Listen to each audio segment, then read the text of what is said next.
Hello, welcome to GED exam preparation class. I am your host and instructor, Ruben Herrera. In this video, we are going to learn how to solve for multiplications.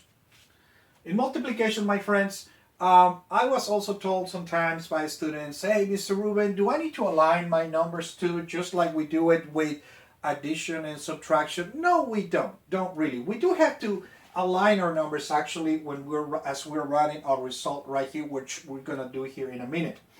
But no, when it comes to multiplication, we do not need to align our numbers, okay? So let us go ahead and start solving for this multiplication. So I have right here 4 times 1 is equals to 4. And then 4 times 2 is equals to 8. And then 4 times 1 is equals to 4 again.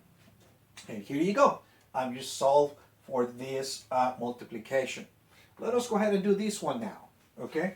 So on this one right here, my friends, I'm going to multiply this first number right here on the, I'm going to start from right to left, not from left to right. So I'm going to go ahead and solve for these two first.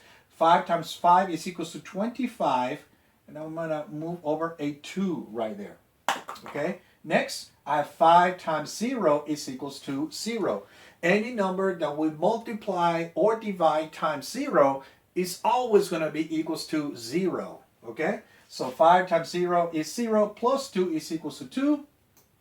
Now I have 5 times 1 is equals to 5. Okay, now next I'm going to multiply for the next number. Oop, my eraser keep on falling.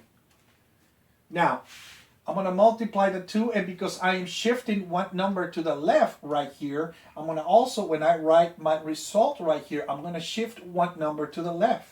So I have 2 times 5 is equals to 10, and I put a 1 right here, okay? 2 times 0 is equals to 0, plus 1 is equals to 1, and then 2 times 1 is equals to 2. Very good.